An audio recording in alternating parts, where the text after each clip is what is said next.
টিভির আপনাদের সঙ্গে আমি ঋষিকেশ।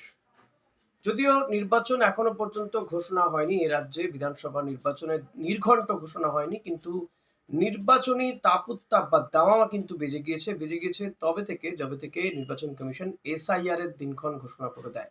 এবং এসআইআর প্রক্রিয়া চলছে। আগামী 14ই ফেব্রুয়ারি অত্যন্ত গুরুত্বপূর্ণ দিন। ফাইনাল যে তালিকা সেটা প্রকাশিত হবে। তো সেই তালিকায় পরে কতজনের নাম বাদ গেল, কি হলো, সবটা পরিষ্কার হয়ে যাবে জলের মতন, এবং তারপরে নির্বাচন ঘোষণা হয়ে যাবে। তো হয়তো ফেব্রুয়ারি 20-21 তারিখ নাগাদ নির্বাচন ঘোষণা হয়ে যেতে পারে এ রাজ্যে। কত দফায় ভোট হবে না হবে সেটা নিয়ে আমার আজকের এই ভিডিও। পাশাপাশি বিজেপি তৃণমূল প্রাথমিকভাবে কোন অবস্থায় দাঁড়িয়ে রয়েছে এই মুহূর্তে, আমার যেটুকু যা পর্যবেক্ষণ সেটা নিয়ে ছোট করে আলোচনা করব। ভুল ভ্রান্তি হতে পারে, আপনারা সেটা মার্জনা করবেন, বা কোথায় কি ভুল হলো আপনারা কমেন্ট করে অতি অবশ্যই জানাবেন।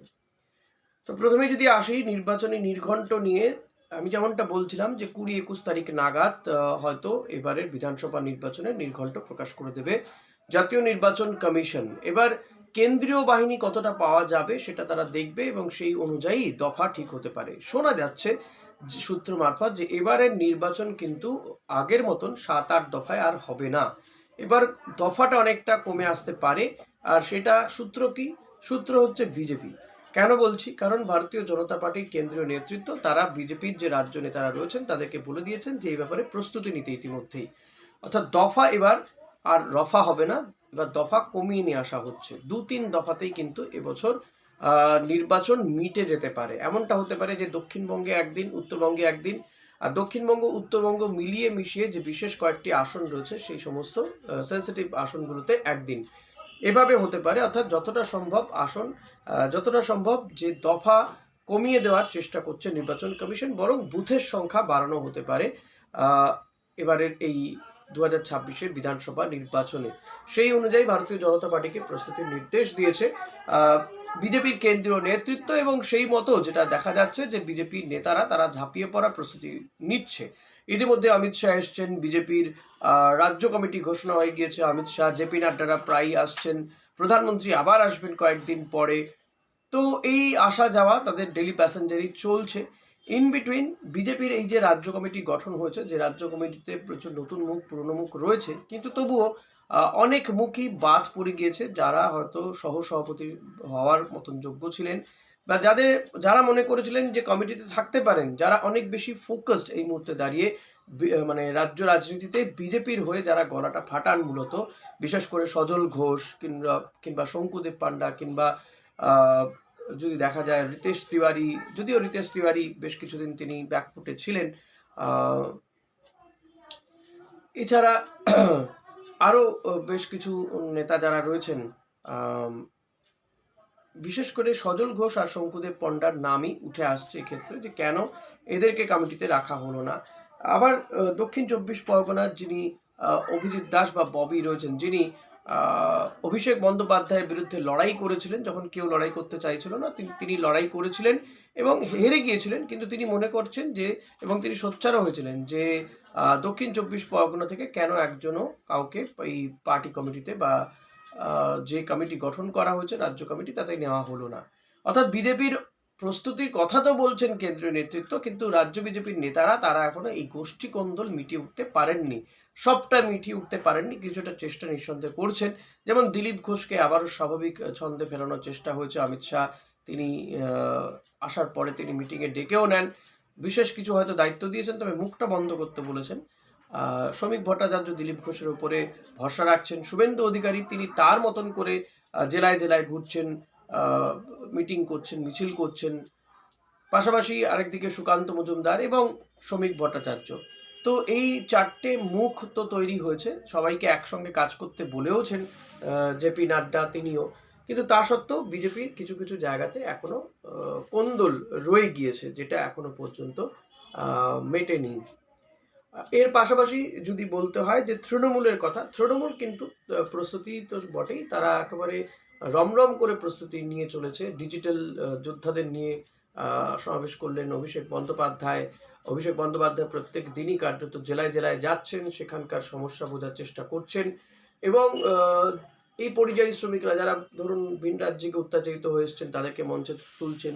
কোনোদিন আবার এসআইআর এর যে খসড়া তালিকা সেখানে যারা জীবিত রয়েছেন তাদেরকে মৃত দেখানো হয়েছে, সেই সমস্ত ব্যক্তিদেরকে একদম র্যাম্পে তুলে নিয়ে আসছেন। তো এইভাবে বিজেপি এবং তৃণমূল তারা প্রচারে নেমে পড়েছে, যদিও এখনো ইলেকশন ঘোষণা হয়নি।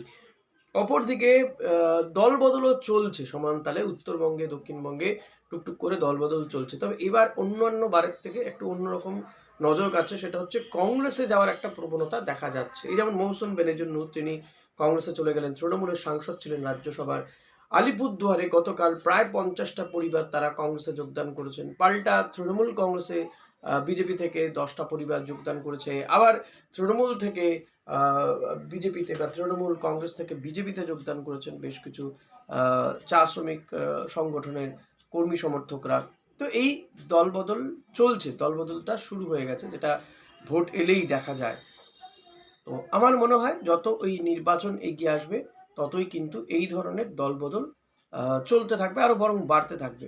এর মধ্যে বিজেপি তারা তাদের পার্টি মেম্বারদেরকে নির্দেশ দিয়েছেন যে বিধানসভা কেন্দ্রওয়ারি চার্জশিট দিতে হবে। অর্থাৎ তারা কোথাও গিয়ে বুঝতে পারছেন শুধু হিন্দু হিন্দু করলে ভোট বাক্সে তাদের দিকে ভোট পড়বে না সেভাবে। এমনিতেই তারা বেশ কিছু আসনকে কার্যত ছেড়ে রেখেই তারা ভোটে লড়াই করবেন। মুসলিম অধ্যুষিত যে অঞ্চলগুলো রয়েছে সেই অঞ্চলে তারা খুব বেশি আসন পাওয়ার এক্সপেকটেশনই রাখছেন না। পাশাপাশি গোদের উপর বিষ পড়ার মতো এসআইআর এর জেরে যে মতুয়া ভোট তাদের দিক থেকে সরতে চলেছে, এটা কোথাও গিয়ে তারা আজ পাচ্ছেন। সে কারণেই তারা এবার রাজ্যে উন্নয়ন অনুন্নয়ন এই বিষয়গুলোকে মাথায় রাখতে চাইছেন এবং সেগুলো সাধারণ মানুষের সামনে তুলে ধরার জন্য তারা এই বিধানসভা ওয়ারি চার্জশিট প্রকাশ করবেন বলে জানিয়েছেন। অর্থাৎ কোন জেলাতে কোন বিধানসভায় কতটা উন্নতি হয়েছে, কত টাকা বরাদ্দ হয়েছে, এই সমস্ত কোথায় উন্নয়নের প্রয়োজন ছিল, এই বিষয়গুলো তারা কিন্তু এবার তুলে ধরবেন বলে ঠিক করেছেন। তবে সেটা কি সাফিসিয়েন্ট? সেটা কি আদৌ মানুষের মনে দাগ কাটবে এই কয়েক মাসের মধ্যে? এটার মিশ্র প্রতিক্রিয়া হয়তো পাওয়া যেতে পারে। তো যতদিন না পর্যন্ত এটা প্রকাশিত হচ্ছে ততদিন বোঝা যাচ্ছে না। ইন বিটুইন এই যে ইডি তারা আইপ্যাকের দপ্তরে এসে তল্লাশি চালাতে এসে বিড়ম্বনায় পড়ল, মুখ্যমন্ত্রী মমতা বন্দ্যোপাধ্যায় প্রতীক জৈনের বাড়িতে চলে গেলেন, তার দপ্তরে চলে গেলেন, ফাইল নিয়ে চলে এলেন। এ নিয়ে মামলা মোকদ্দমা যেমন চলছে, সুপ্রিম কোর্টে ইডি হাজির হয়েছে। পাল্টা রাজ্যের পক্ষ থেকে তারা ক্যাভিয়েট দাখিল করে দেখেছে। এখানে কেউ কেউ কিন্তু মমতা বন্দ্যোপাধ্যায়কে সাবাসী দিচ্ছেন যে তিনি দাবাং মুখ্যমন্ত্রী। অর্থাৎ কোথাও গিয়ে এই যে আইপ্যাকের দপ্তরে ইডির হানা, যেটা নিয়ে বিজেপি হয়তো প্রচার করতে পারতো যে আবার দুর্নীতি করে সোচ্চার হতে পারতো, সেটা কোথাও গিয়ে তৃণমূলের দিকে চলে গেছে।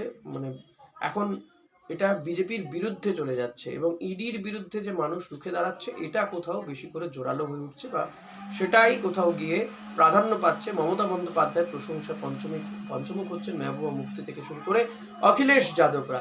তো সেই দিক থেকে কিন্তু কোথাও এগিয়ে যাচ্ছে। এমনিতেই তৃণমূল কংগ্রেস এগিয়ে রয়েছে, কারণ রাজ্য রাজনীতিতে যা পরিস্থিতি তাতে তৃণমূল কংগ্রেসের পার্সেন্টেজ অফ ভোট কমলেও কমতে পারে, বাট তারা ক্ষমতা থেকে চলে যাবে এমন কিন্তু কেউ আশা করছেন না একমাত্র, বা এমন কেউ আশঙ্কাও করছেন না একমাত্র কিন্তু বিজেপির নেতারা। তারা আমি জানি না অলিক কল্পনা করছেন নাকি মন রাখতে তারা এই কথাগুলো বলছেন।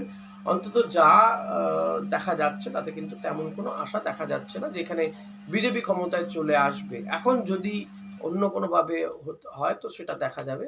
হয়তো সেটা যেমনটা 2011 সালে আজ পাওয়া যায়নি, বা যেমনটা 2011 সালে হয়েছিল, তেমন যদি কোথাও পাল্টি হয় যে তৃণমূল তো করেন কিন্তু তলে তলে ভোটটা গিয়ে বিজেপিতে দিয়ে এলেন, সেটা ডিফারেন্ট ইস্যু। যেটা 2011 সালে হয়েছিল, বহু সিপিএম কর্মী সমর্থক তারা ভোটটা গিয়ে তৃণমূলকে দিয়ে এসেছিল।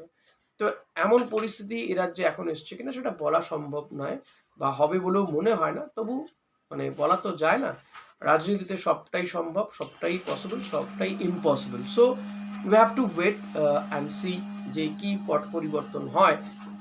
দেখা যাক কি হয় এই দিক থেকে।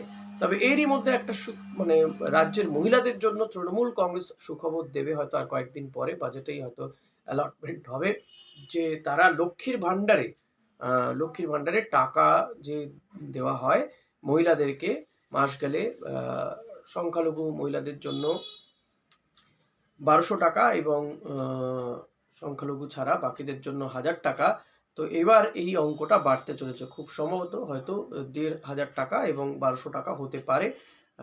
এবং সেটা এই যে ফেব্রুয়ারি মাসে রাজ্য বাজেট রয়েছে সেই বাজেটে ঘোষণাও হয়ে যেতে পারে। তো এবং সেটা কবে থেকে ইমপ্লিমেন্ট হবে সেটা দেখতে হবে। সেক্ষেত্রে যদি বলে যে ইমপ্লিমেন্টটা নতুন বছর থেকে হবে, তাহলে এরিয়ার পাবে জানুয়ারি মাস থেকেই। জানুয়ারি মাসের টাকাটাও পেয়ে যাবেন মহিলারা, অ্যাকাউন্টে ঢুকে যাবে করে টাকা। তো এরকম একটা কিন্তু শোনা যাচ্ছে সূত্র মারফত যে এই লক্ষ্মীর ভাণ্ডারের বরাদ্দ বা অর্থ বাড়তে চলেছে। আবার এদিকে বিজেপি বলে রেখেছে যে এই অর্থ তারা দেবে তার বেশি তারা দেবে, ৫০০ টাকা হলেও বেশি দেবে তারা, এমন ঘোষণা অলরেডি করে রেখেছে। সেটা তাদের যে নির্বাচনী প্রচার কিংবা তারা যে ইস্তাহার প্রকাশ করবে সেটার দিকেও নজর রাখতে হবে।